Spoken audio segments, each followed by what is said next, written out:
Já dizia Sócrates: conhece-te a ti mesmo, torna-te consciente de tua ignorância e serás sábio.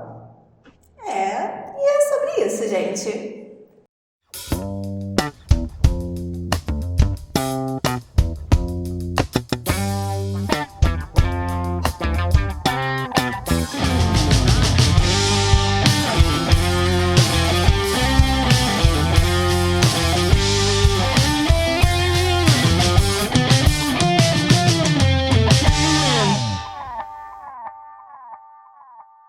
Bom dia, boa tarde, boa noite, pessoal. Sejam muito bem-vindos a mais um episódio do podcast Vozes da Multidão.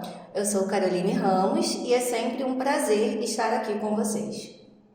Bom dia, pessoal. Meu nome é Helder. Para mim também é um prazer enorme estar aqui com vocês de novo para mais um episódio do nosso podcast Vozes da Multidão. Então, bom dia, boa tarde, boa noite para você que nos acompanha pela Rede Magnífica, pelo YouTube ou pelo Spotify ou por outro serviço de streaming.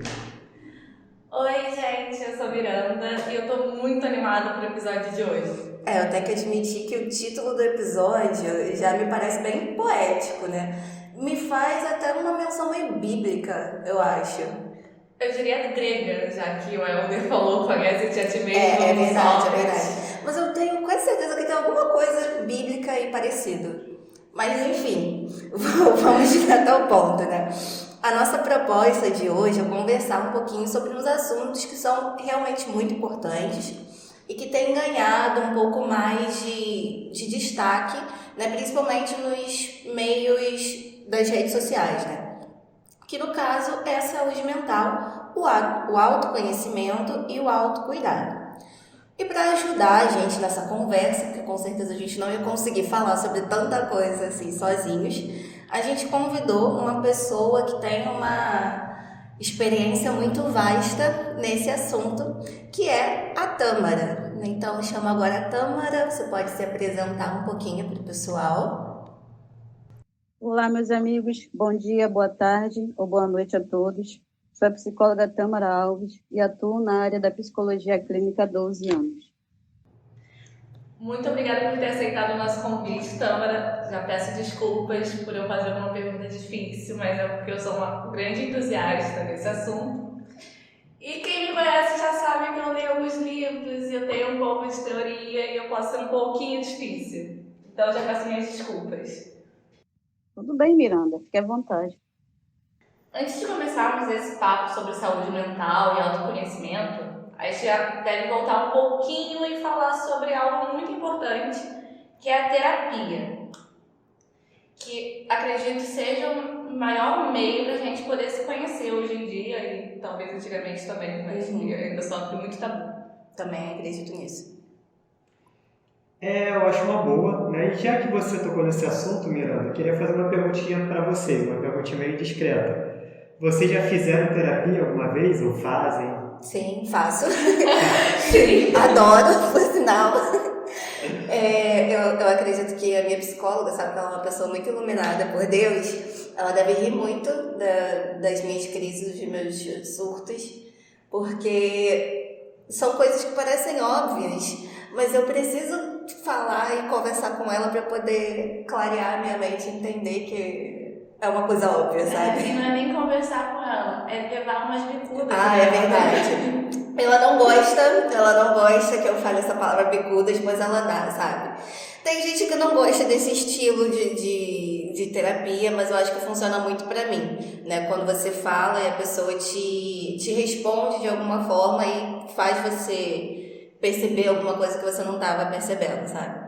Aí às vezes é um pouquinho agressivo, talvez, mas funciona, eu gosto. Tá sentindo, né, Tâmara, que ela tá com mágoa no coração. Não tô não. Mas, Helder, você já fez terapia?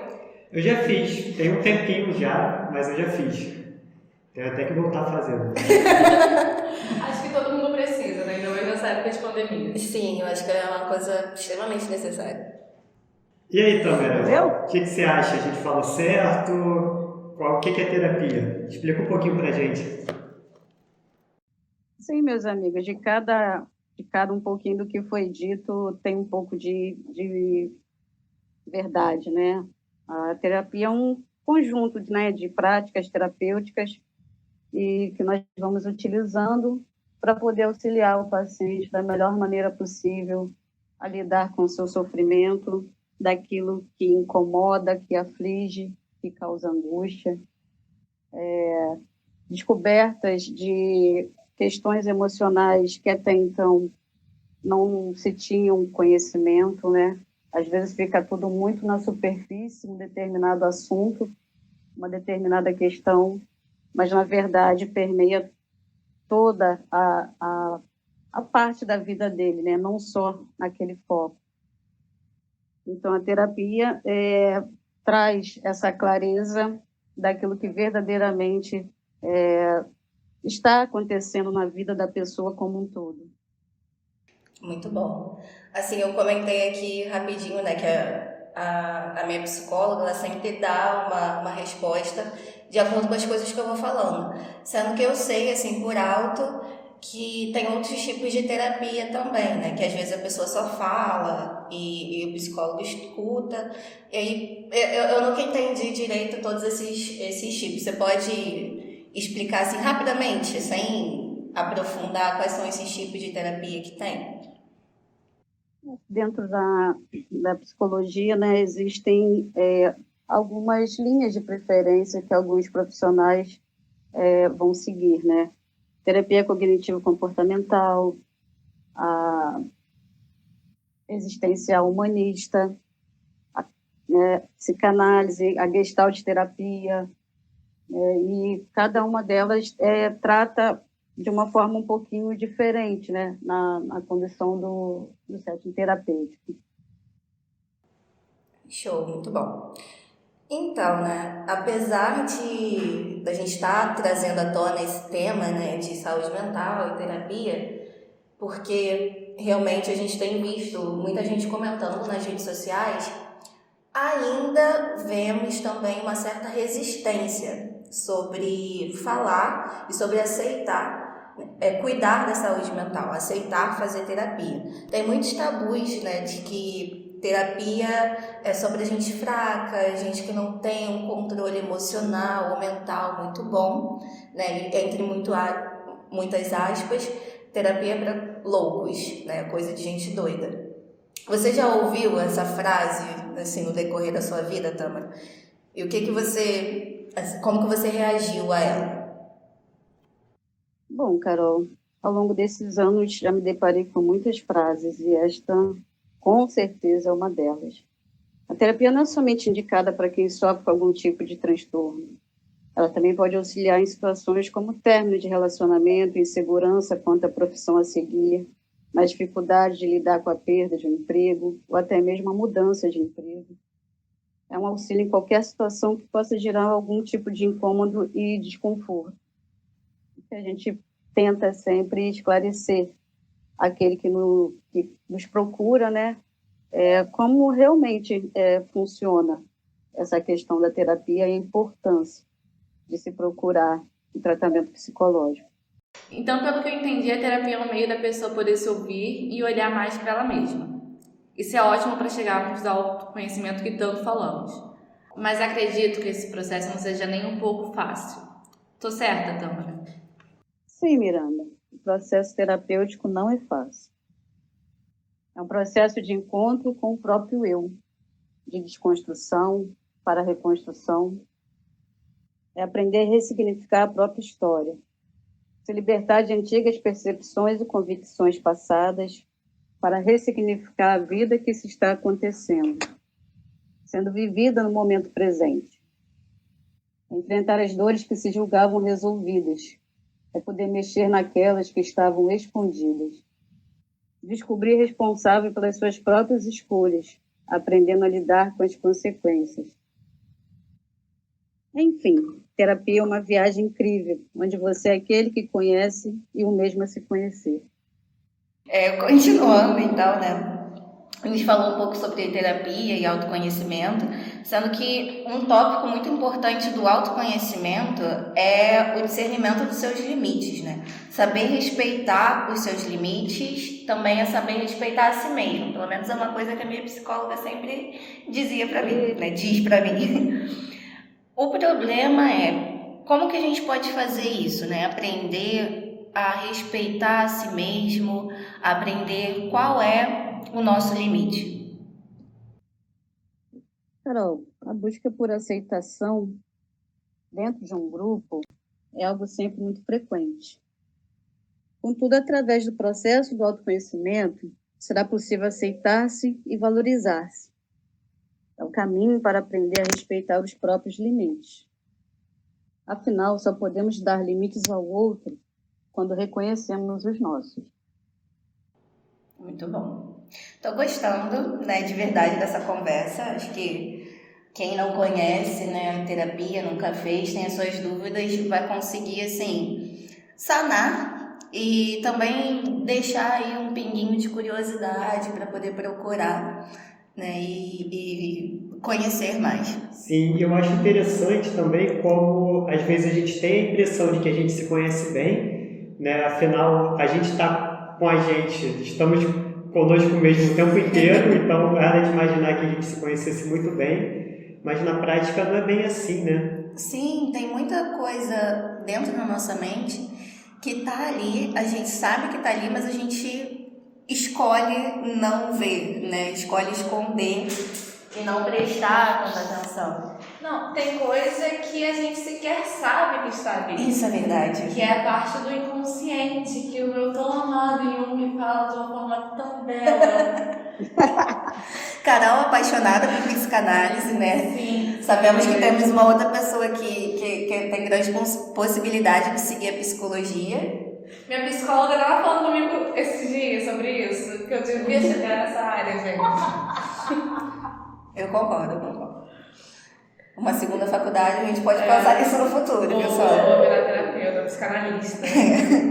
Mas então, gente, antes da gente ir para o nosso segundo bloco, o que você trouxe pra gente hoje, Miranda? A música que eu trouxe hoje, ela não é brasileira, então eu precisei trazer alguma tradução, porque eu não poderia cantar em coreano. Ela é Persona, do BTS. Começa assim. Quem sou eu? É uma pergunta que tive toda a minha vida. A pergunta para a qual eu provavelmente não vou encontrar uma resposta em toda a minha vida. Se tivesse uma resposta com poucas palavras, então Deus não teria criado todas essas belezas variadas. Gente, que profundo. Eu acho ela belíssima. Arrasou. Uhum. Tem a aprovação da Tâmara, então. É. Agora eu fico imaginando como é que são essas palavras em coreano, vou ter que pesquisar depois. Pesquisar, fica aí, Você gente. quer que eu interprete? Não, porque o nosso coreano não é muito bom. Desculpa. Muito bem, gente. Nesse segundo bloco, queremos fazer um desafio para você, Tâmara. Tá preparada? Vamos lá. Respirando, vamos lá.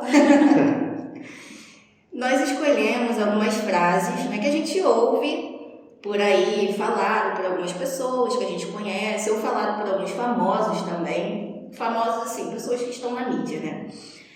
E essas frases, elas trazem muita coisa, muitos preconceitos, né? Sobre a saúde mental, sobre coisas relacionadas, né, ao autoconhecimento e ao autocuidado. E aí o desafio é você conseguir explicar pra gente, né, se essa frase é um fato ou é uma lorota. Pode ser?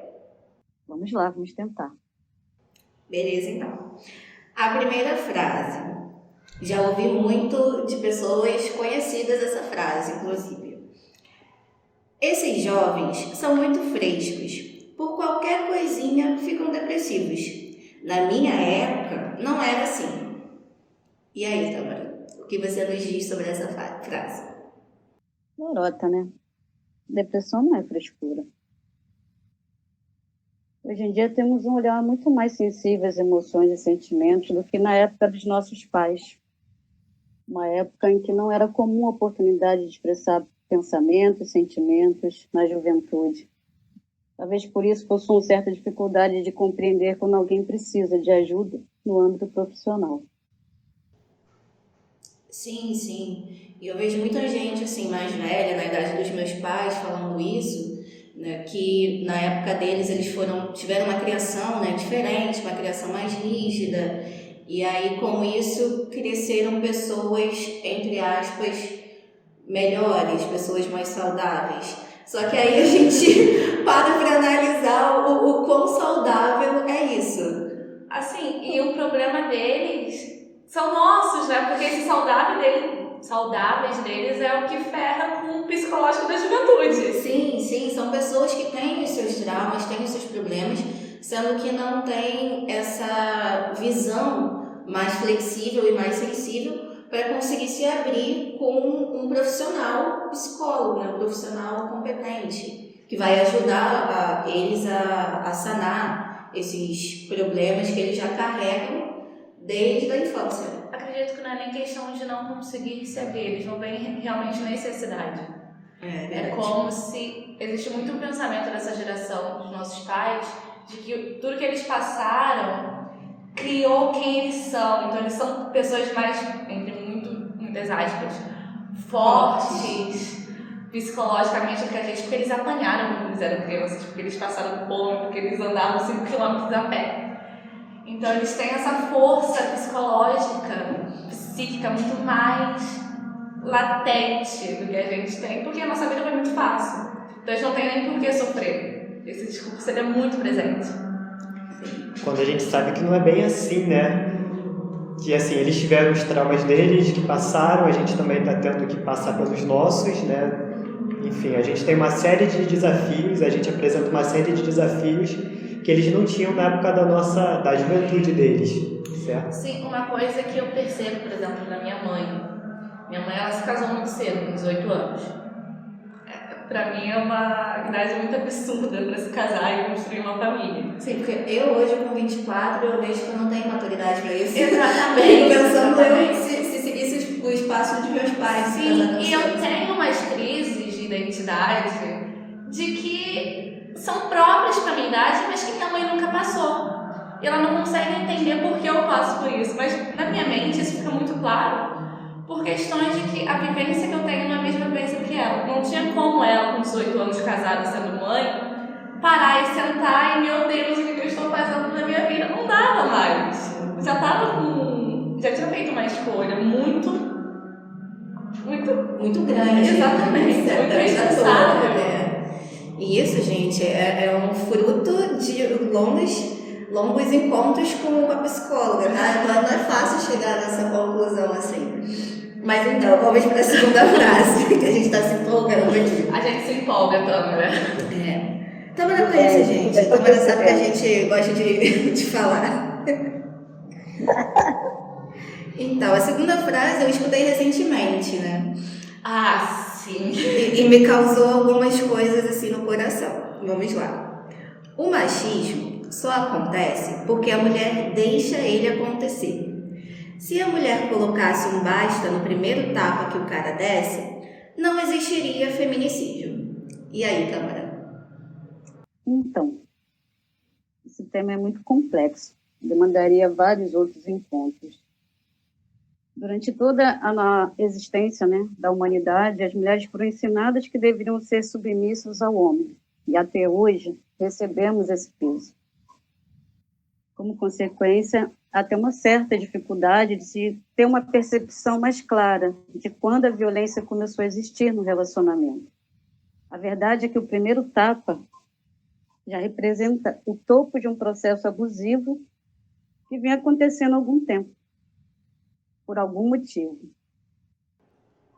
Sim, você tocou num ponto muito importante, né? Porque eu acho que as pessoas, em geral, que não viveram, não presenciaram de perto um relacionamento abusivo, não sabem como que isso começa, né? Acho que a grande massa pensa que a pessoa está muito bem aqui, tranquila, tratando você normalmente, e do nada ela te dá um tapa. E começa aí a sucessão de agressões e tudo mais.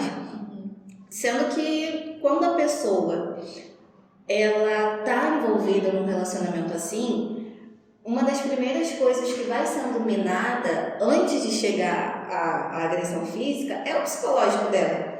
São pequenas agressões, pequenas manipulações que vão acontecendo e até que deixa essa vítima sem acreditar nela mesma, sem confiar nela mesma, sem confiar nos outros e acreditando só naquele parceiro ali.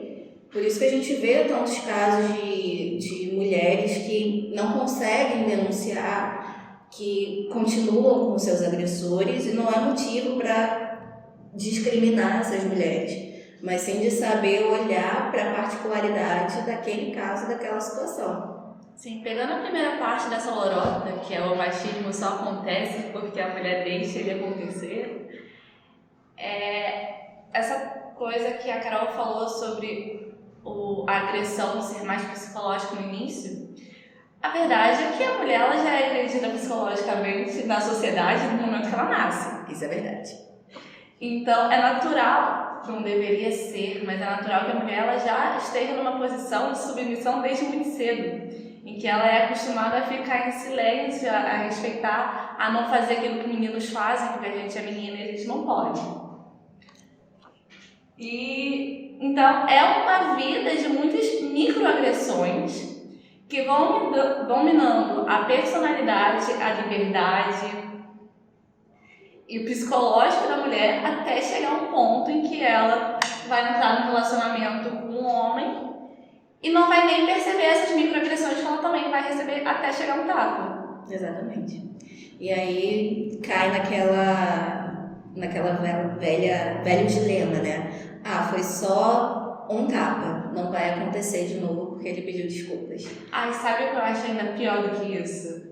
Não, ele só é ciumento porque ele te ama. Ai, isso é péssimo, gente. É medo de Perder você. Enfim, isso também são conclusões que a gente chega depois de muitos anos de terapia. E literatura. É verdade, é verdade.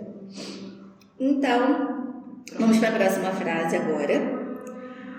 O filho começa a ficar assim, meio gayzinho. Leva um couro, ele muda o comportamento dele. Tá certo? E aí, Tamara? Tá certo? A homofobia e o processo de aceitação familiar são temas muito polêmicos, mas com certeza não é através da agressão, da humilhação que se deve proceder. Isso cai no que a gente falou na primeira frase, né? De como que antigamente as pessoas estavam acostumadas a apanharem e tudo mais, elas levam essa questão de bater nos filhos como uma questão normal da educação, né? Como se aquela surra que você dá na criança vai resolver todos os problemas.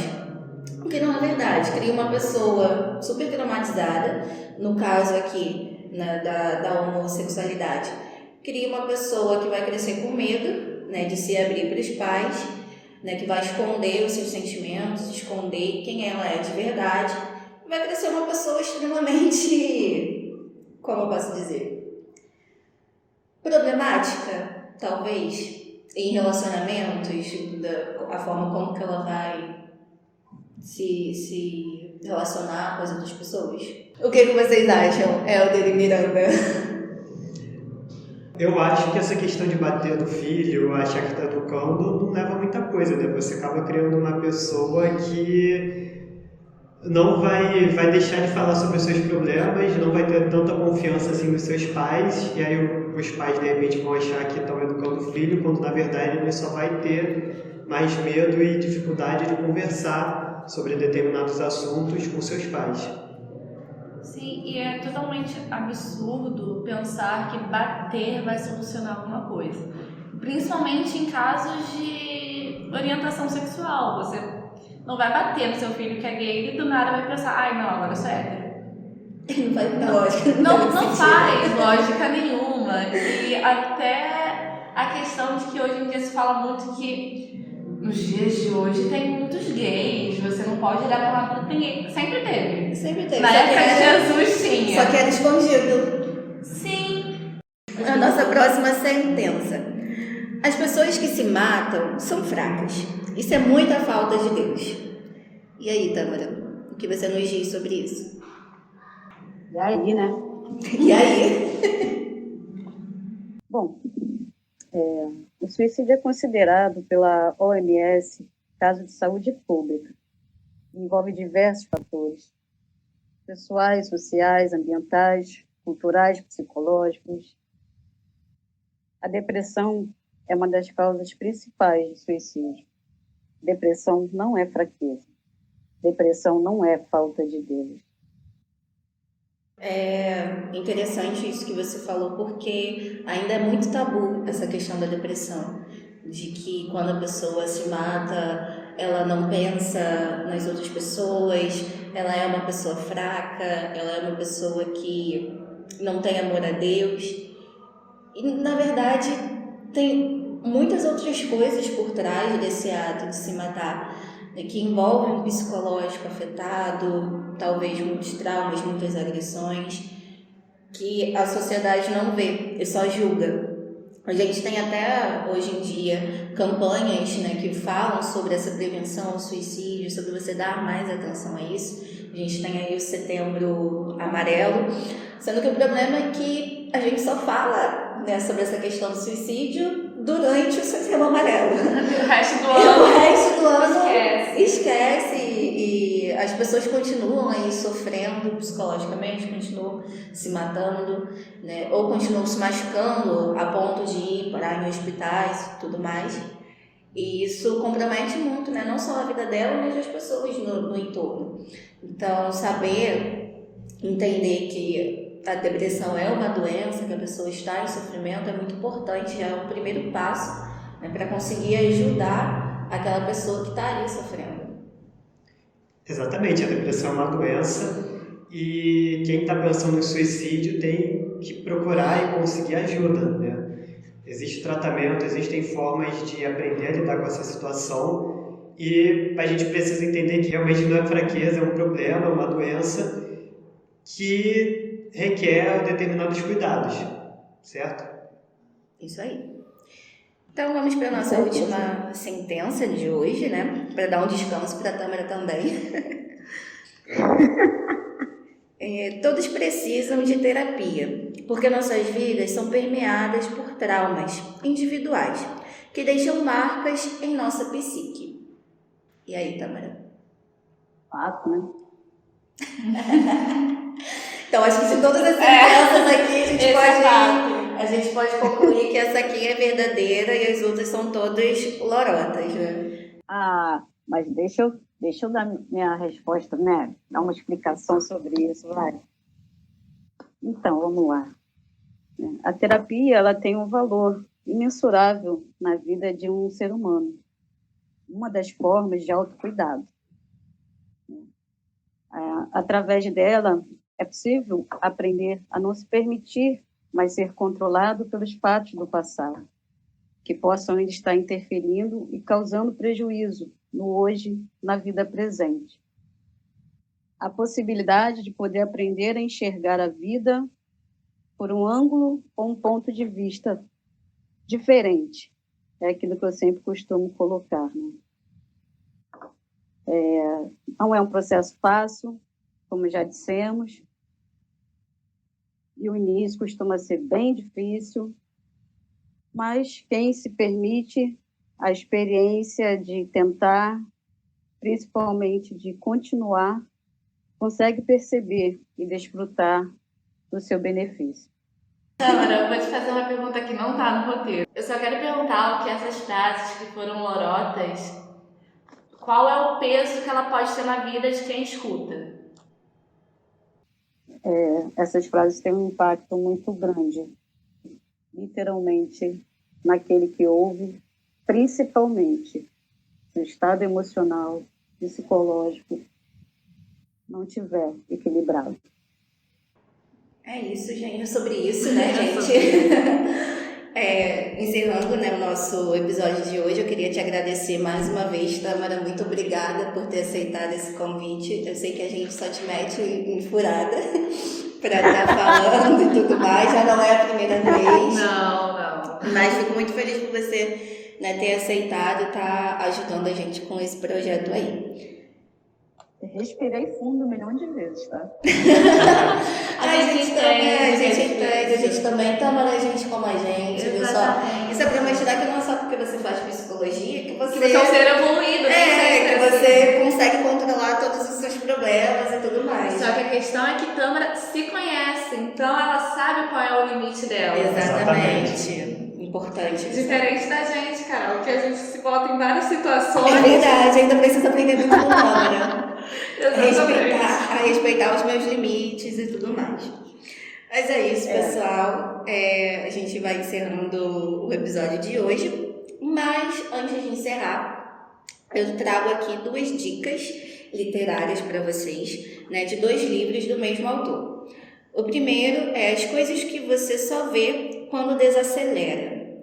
E o segundo é Amar pelas Coisas Imperfeitas. Como é que é o nome desse autor? Hemin Sumin. É difícil de pronunciar. Hemin Sumin. Exatamente. Ele é um monge zen coreano. E o livro é muito bom. É só pelo nome eu já fiquei interessada, hein? Esse amor pelas coisas imperfeitas. Eu já tive, mas só que é o tipo de livro que eu senti que eu precisava dar para alguém. Então eu dei na minha própria estante. Isso é uma dor muito grande, porque eu não tenho mais esse livro. Mas eu dei porque, gente, o mundo precisa ter esse conhecimento sobre amor pelas coisas imperfeitas. E eu completando o livro é ótimo. E o livro, ele fala sobre como a gente é imperfeito. E a gente tem que aprender a amar isso. Não dá pra gente olhar pra gente querer a perfeição que a gente nunca vai alcançar. Então pra gente amar a nossa imperfeição também, que é o que nos molda, né? Gostei. Já Pode quero falar, ver. Oi? Posso falar um pouquinho sobre isso? Claro. Colocou essa questão da imperfeição, né? E o quanto eu percebo no meu trabalho os jovens se maltratando, né? Psicologicamente com essa questão de perfeição, como se isso fosse realmente uma coisa determinante para um bem-estar. Gente, a beleza na imperfeição. E só é possível enxergar a beleza na imperfeição quem se permite não ser perfeito. E é um longo caminho para isso. É um longo caminho. A gente está aí, Tâmara. Estamos tentando alcançar esse objetivo. Esse oásis. Tâmara, muito obrigado por essa mensagem final. Eu vou ficar aqui pensando nela várias vezes, porque realmente fala muita coisa, né? Tâmara, mais uma vez, muito obrigado pela sua participação. Você realmente veio somar, né, ao nosso podcast, então são temas muito importantes de serem falados, né, e são temas que não são fáceis de falar, então a gente sempre precisa de uma profissional para vir conversar com a gente sobre isso. Então, mais uma vez, muito obrigado, Tâmara, e espero que você possa voltar sempre também, né, quem sabe. Eu agradeço, né, a oportunidade e o convite. Essa dupla dinâmica é terrível. Elas sabem como eu sou, pelo menos nessas situações, mas elas insistem. Então, né, mas como eu sempre coloco e vou colocar sempre, se eu digo para os meus pacientes que é necessário enfrentar seus desafios, eu não podia deixar de estar aqui enfrentando o meu desafio, o meu próprio desafio. Eu é que agradeço, tá bom? Muito obrigada. E acabou de dedurar a gente como paciente. A gente escondeu isso. A gente escondeu o episódio dele. E lembrando, né, para você que nos ouve, que o podcast Vozes da Multidão, ele é exibido em primeira mão aos domingos, apenas na Rede Magnífica, redemagnificat.com.br, aos domingos após a missa de 10h30 da manhã, então logo após a missa, podcast Vozes da Multidão em primeira mão. E na quinta-feira, o mesmo episódio é liberado no YouTube, no canal da Rede Magnífica, e nos serviços de streaming, no Spotify e em diversos outros. E é isso, né, gente? Eu espero que a conversa de hoje tenha sido útil para quem nos ouviu, que começa esse processo que é doloroso, não é fácil. É bem doloroso de verdade, é difícil. Às vezes dá vontade de desistir. Sim, mas no final é gratificante na medida do possível. É verdade. Então é isso, gente. Tchau, tchau. Tchau, até o próximo. Até o próximo. Tchau, tchau.